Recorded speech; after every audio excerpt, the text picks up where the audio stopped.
साथियों नमो बुद्धाय। आज मैं बोधि गया में हूँ और आप हमारे जस्ट सामने देख रहे हैं सम्यक संबुद्ध हैं।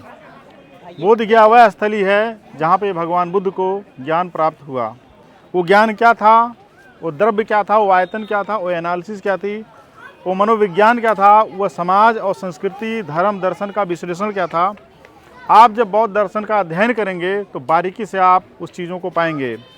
भगवान बुद्ध के अनुयायी पूरे विश्व में हैं और उन्हीं अनुयायी देशों में से एक देश है जिसका नाम है जापान। और जापान के द्वारा बनाई गई ये जो मूर्ति है ये पूरी दुनिया के बौद्धों के लिए और पूरी दुनिया के दर्शकों के लिए आकर्षण का केंद्र है। 1989 में इस मूर्ति का फाउंडेशन रखा गया था दलाई लामा जी के द्वारा और 1996 में यहाँ के गवर्नर के द्वारा इस मूर्ति का उद्घाटन किया गया था। यह मूर्ति की कुल जो ऊंचाई है वो 80 फीट के आसपास है। साथियों इस मूर्ति की सबसे बड़ी विशेषता यह है कि ये लाल बलुआ पत्थर से मूर्ति बनी हुई है। चुनार का जो भूरे रंग का पत्थर होता है वहाँ से ला करके ये मूर्ति बनाई गई है और यहाँ पे देसी और विदेशी कलाकारों ने अपनी कारीगरी का जो महारत जो नमूना इसमें पेश किया है। अगर आप भगवान बुद्ध की मूर्ति को ध्यान से देखते हैं, उनके फ़ोटो को ध्यान से देखते हैं, तब आपको ये बात बहुत बारीकी से समझ में आती है कि उनकी जो भाव भंगिमाएँ हैं, उनके जो दर्शन का, उनके जो विश्लेषण का, उनका जो माइंड का जो सेंट्रलाइजेशन का जो उनकी जो बॉडी की अवस्था है, उसी अवस्था में उन्होंने जो है उरुवेला ग्राम, जिसको आज वर्तमान में बोधि गया कहते हैं, पूरे त्रिपिटक साहित्य में बौद्ध दर्शन में कहीं पर भी बोधि गया शब्द नहीं है। पूरे त्रिपिटक साहित्य में पूरे बौद्ध दर्शन में अगर कोई शब्द मिलता है इस जगह के लिए तो उस जगह को कहते हैं उरुवेला ग्राम। उरुवेला ग्राम में ही भगवान बुद्ध को ज्ञान प्राप्त हुआ। बहुत सारे लोग ये कहते हैं कि वो ईश्वर को नहीं मानते थे, उनका नाम फिर भगवान क्यों जोड़ दिया गया। साथियों भगवान और ईश्वर के शब्द में ज़मीन आसमान का अंतर है।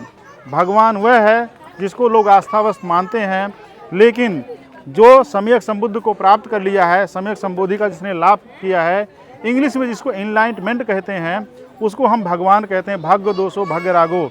लेकिन जो गॉड का कॉन्सेप्ट है उससे डिफरेंट है। तो बुद्धावाद नॉट गॉड। और बहुत सारे लोग बुद्धा को लॉर्ड बुद्धा इंग्लिश में कहते हैं। लॉर्ड बुद्धा नहीं कहना चाहिए, इसलिए क्योंकि पाली साहित्य में जो भगवान बुद्ध के लिए शब्दावली इस्तेमाल की गई है, लोकनायक, सिद्ध विनायक, सम्यक संबुद्ध, इसके पैरेलल दुनिया की डिक्शनरी में कोई शब्द नहीं है। इसीलिए जो भगवान बुद्ध का जो डिफिनेशन है वो भाग्य दोषो भाग्य रागो है और लॉर्ड का कॉन्सेप्ट जो है अलग है। हमारे यहाँ तो लॉर्ड विलियम बेंटिंक भी हुए, लॉर्ड कर्जन भी हुए, तो क्या भगवान बुद्ध को लॉर्ड कहेंगे? नहीं कहेंगे। इसलिए साथियों भगवान बुद्धा को इंग्लिश बोलने वाले लोगों को कभी लॉर्ड बुद्धा नहीं कहना चाहिए, सम्यक संबुद्धा कहें, तथागत बुद्धा कहें, भगवान बुद्धा कहना चाहिए।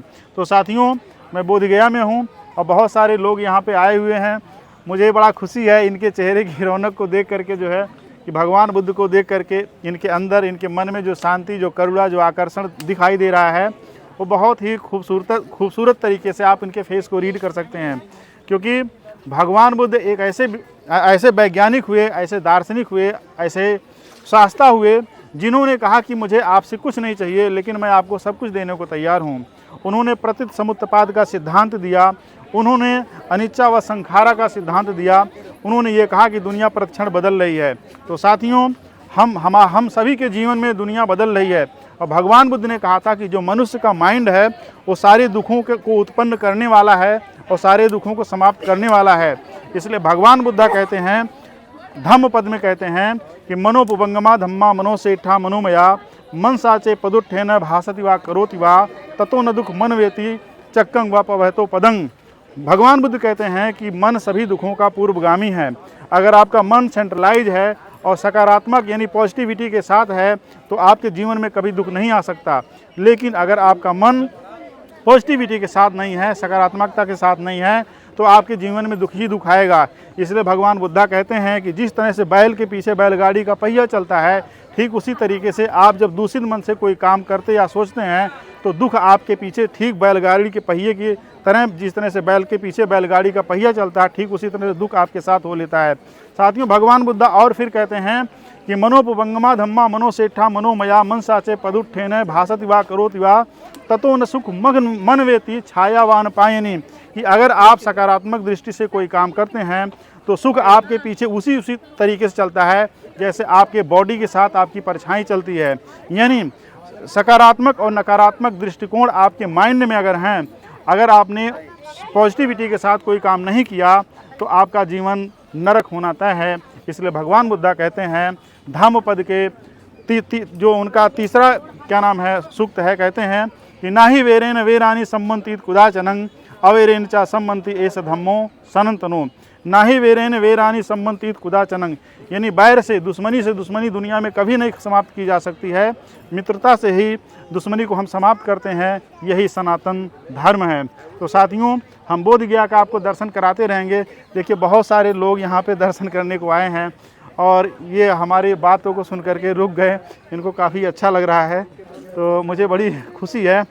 तो मैडम, आपको यहाँ कैसा लग रहा है बोध गया में आकर के जो है? मुझे तो बहुत शांति मिल रही है, बहुत अच्छा लग रहा है। कहाँ से आए आप लोग? हम लोग तो मालदा से आए हैं, पश्चिम बंगाल के पश्चिम बंगाल से आए हैं। चलिए बहुत बढ़िया। सर थोड़ा इधर दिखाते रहिए जो है। सर कहाँ से आप आए हैं? हम लोग भी मालदा से आए हैं, एक साथ ही है, मेरे बीबी है। हाँ, अच्छा, बीबी बच्चे सब पापा लोग दीदी लोग सब आए हैं। अच्छा लग रहा है यहाँ पे, और आप जैसे बोले बहुत बढ़िया। चलिए thank you very much sir जो है, और अपने जीवन में भगवान बुद्ध के दर्शन को उतारिए, निश्चित ही एकदम और आप आगे जाएंगे। उसी रास्ते में चलना है सबको। और दुनिया में, मेरा नाम है श्रमण। अरे वाह, क्या बात है। और दुनिया में शांति भी लाना चाहिए। अभी जैसे सिचुएशन चल रहा है, शांति का ही बहुत ज़रूरत है। देखिए आपका नाम समण है, भगवान बुद्ध समण संघ के एक तरह से संस्थापक कह लीजिए, उनके प्रणेता कह लीजिए थे जो है। क्या नाम बेटा? सौहार्द शाह। सौहार्द शाह, क्या बात है। बुद्धिज्म ने तो सौहार्द पूरी दुनिया में फैलाया। क्या नाम है सर आपका? दिलीप शाह। बहुत बढ़िया जो है। क्या नाम आपका? श्रमणा शाह। रमना साहब। जी, आप जितने लोगों के नाम है ये सब पाली भाषा में नाम है। पाली भाषा की डिक्शनरी खोलेंगे तो आपको इसके रियल मीनिंग पता चलेगी। आप अभी श्लोक बोले सब संस्कृत या पाली में? ये पाली में था। इसके बहुत करीब लग रहा है। जी, ये धम्मपद है। एक्चुअली क्या है, जो पाली भाषा है ना वो संस्कृत की जननी है। जो बहुत सारे टर्मिनोलॉजी जो आज के डेट में आप इस्तेमाल करते हैं ना, वो पाली के हैं, वो फिर उसका संस्कृताइजेशन हो गया। जैसे आप ग्राम बोलते हैं ना, पाली में गाम है तो गाम से ही ग्राम निकला है। जैसे धर्म का धम्म, जैसे धम्म से ही धर्म निकला है। अच्छा, हाँ, जैसे हम फल बोलते हैं ना आज की डेट में, पाली में इसको फलंग कहते हैं, फलंग से ही फल निकला है। तो बहुत सारा सिमिलैरिटी है जो आप देखेंगे जो है। तो पाली जो है दुनिया की सबसे बेस्ट लैंग्वेज है और भगवान बुद्ध के वचन की ये भाषा है। नेपाल में? हाँ, जी। मैं गया था। अच्छा। लुम्बिनी और इधर कुशीनगर। जी। दोनों का दर्शन करके आए। बहुत बढ़िया सर, बहुत बढ़िया। ठीक है। ठीक सर, नमो बुद्धाय लोग को बहुत अच्छा लगा। बुद्धं शरणं गच्छामि। बच्चे सुन कर हम खड़े हो गए। सर नमो बुद्धाय।